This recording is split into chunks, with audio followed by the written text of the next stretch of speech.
नमस्कार, व्योम टीवी के इस पेज पे मैं उमेश आपका स्वागत करता हूं। बात करेंगे मनुष्य एक सामाजिक प्राणी है और समाज के अंतर्गत वह रहकर अपनी किसी तरह से भूमिका निभा सकता है, लेकिन वह भूमिका उसकी सकारात्मक होनी चाहिए। चलिए इसी पर्यावरण चीज़ों को लेकर आज हम लोग उसको संरक्षित, उसको संवर्धित और उसे एक ऐसा आयाम देने का प्रयास कर रहे हैं जहां हम अपने बच्चों को कल यह कह पाएँ कि ना मैंने तुम्हें मकान दिया, ना मैंने तुम्हें दुकान दिया, ना मैंने तुम्हें रोड दिया, ना मैंने तुम्हें कुछ और दिया। इसके साथ में शुद्ध हवा, शुद्ध पानी और शुद्ध भोजन देने का भी एक संकल्पित आप प्रावधान अपने अंतर्गत रखें। आज हमारे साथ हैं आरिफो सर। पहले तो हम लोग उनका स्वागत करेंगे। सर कैसे हैं सर? बहुत अच्छे। ये पर्यावरण को लेकर जो अभी अभियान चल रहा है सर, इसके पीछे का उद्देश्य क्या है? यह अभियान माननीय प्रधानमंत्री भारत सरकार के द्वारा लॉन्च किया गया एक मिशन है जिसका नाम है मिशन लाइफ 2022-23। इस मिशन का ऑब्जेक्टिव्स जो है उसी लोगों के नीचे लिखा हुआ है। उसमें लिखा हुआ है लाइफ स्टाइल फॉर इन्वायरमेंट, मतलब कि हमारी जीवन शैली ऐसी होनी चाहिए जो पर्यावरण के अनुकूल हो और यह मिशन घर घर तक, हर व्यक्ति तक पहुंचाने की जवाबदेही वन एवं पर्यावरण विभाग झारखंड सरकार को भारत सरकार की ओर से दी गई है। अच्छा सर, अभी जो हम लोग देख रहे हैं वन विभाग को राज्य सरकार की सूची से निकालकर संवर्ती सूची के अंतर्गत भी रखा, तो क्या इसमें केंद्र कुछ स्पेशल अटेंशन रखेगी क्या वन विभाग को लेकर? देखिए, वन और पर्यावरण विभाग एक ऐसा विभाग है जिसको छोड़कर तो आप जीवन की कल्पना नहीं कर सकते, क्योंकि और सब विभाग विकास के बारे में आपको बात करेगा, लेकिन वन विभाग जो है वह सांस के बारे में बात करता है, जो हमारे लिए बहुत ज़रूरी है, किसी भी जीव के लिए ज़रूरी है। यदि सांस रुक जाए तो सब कुछ अंत है। आवश्यकता है। क्या सर ये कार्यक्रम कोई शॉर्ट टर्म के लिए है या कंटिन्यू वन विभाग के द्वारा ये चलाया जाएगा, या केवल एक हम इसको प्रधानमंत्री का आदेश का अवलोकन मान लें? देखिए,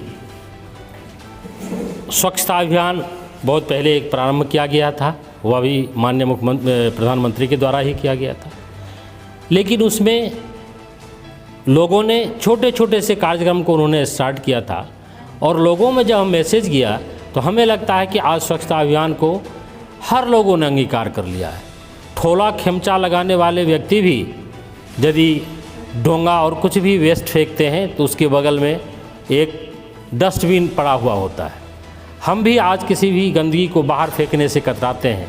स्वच्छता अभियान अब लोगों के जन जन के मानस पटल पर आ गया है। उसी तरह से यह अभियान जो लाइफ स्टाइल को पर्यावरण के अनुकूल बनाना है, यह संदेश हम लोग अनवरत जारी रखेंगे और तब तक प्रयास करते रहेंगे जब तक कि प्रत्येक लोगों के जीवन में उनकी जीवन शैली नहीं बदल जाती। एक बहुत बड़ा नॉर्मल सा एक समस्या सर गांव में और शहरों में आजकल देखा जा रहा है। लोग अपने ही घर के बगल में अगर कोई पेड़ है और पत्ते गिर रहे हैं, अनायास उन्हें परेशानी हो रही, तो बिना किसी परमिशन का ना वन विभाग ना पंचायत समिति या पंचायत के लोगों को इन्फॉर्म देकर काट देते हैं।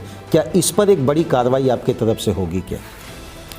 देखिए, वृक्ष जो है वो राष्ट्रीय संपत्ति है, क्योंकि उसके द्वारा जो हमें मिलता है या जिन्होंने लगाया है उसका निजी संपत्ति हो सकता है भी, इसलिए कि फल उसका लेते हैं, डाली टहनी उसका लेते हैं, उससे टिम्बर का वैल्यू जो है वो ले सकते हैं, लेकिन उसके द्वारा जो प्राणवायु ऑक्सीजन का उत्सर्जन हो रहा है और कार्बन डाइऑक्साइड का जो कंजम्पशन वो भोजन के रूप में कर रहे हैं, यह कोई देखता नहीं और उस प्राणवायु पर केवल उन्हीं का हक नहीं है। इस मिशन लाइफ में यह भी एक महत्वपूर्ण अंग है कि हम अपने बच्चे के लिए गाड़ी घोड़ा बंगला कार बैंक बैलेंस सब कुछ जमा करके और इठलाते हैं कि बेटा तुम्हारे लिए मैंने ये कर रखा है, लेकिन एक सवाल जब वो एक बच्चा अपने बाप से पूछेगा कि बाप, मेरे पिताजी, पापा, मेरे लिए क्या सांस की आपने क्या व्यवस्था की, क्या आपने कोई पेड़ पौधे लगाए जिससे मुझे सांस मिल सके? लाखों करोड़ की संपत्ति होने के बावजूद भी लोग सांस उधार लेकर के जी रहे हैं। लोगों का भी वो समय आ गया है कि लोगों को उधार की ज़िंदगी नहीं, उसको डिपेंडेंसी चाहिए कि हम जी रहे हैं तो सांस की व्यवस्था भी उनको स्वयं करनी हो। एक अंतिम प्रश्न रहेगा सर, खासकर वन विभाग हर क्षेत्र में एक बड़ी भूमिका निभा रहा है, लेकिन नदियों की अनदेखी पूरे राष्ट्र में है।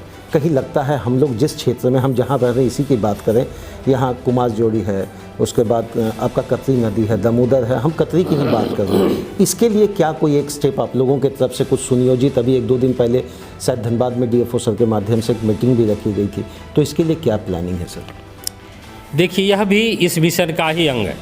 इसमें जल संरक्षण जो है वो दूसरा मुख्य इसका ऑब्जेक्टिव्स है। तो जल संरक्षण जो है उसमें नदी नाले भी आते हैं। नदी नाले की यदि हालत ख़राब है तो उसको भी हम लोगों ने ही कर रखा है। उस पर हम लोग कचरा डाल देते हैं, उस पर जो है प्लास्टिक वेस्ट जाता है, उसका जहाँ से जल का स्रोत का उत्सर्जन है वह जो है बंद हो जाता है और धीरे धीरे नदी नाला सूख जाता है।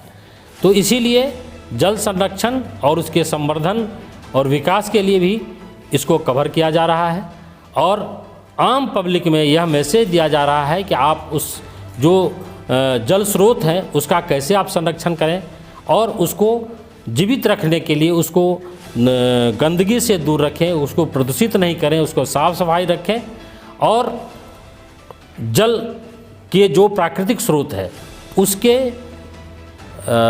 संचालन में, उसके अनवरत बहने में अपनी भूमिका निभाएं। धन्यवाद सर। देखिए, सबसे बड़ी बात होता है, आप समाज के किसी भी पहलू और किसी अंग में रहते हैं, सबसे बड़ा आप जरूर ये सोच लें कि जल का संवर्धन और संरक्षण नहीं करेंगे, पेड़ पौधों का संवर्धन संरक्षण नहीं करेंगे, को जिस तरह आप आम आदमी को धोखा देकर तो बच जाते हैं, लेकिन आप पर्यावरण को धोखा देकर नहीं बच पाएंगे।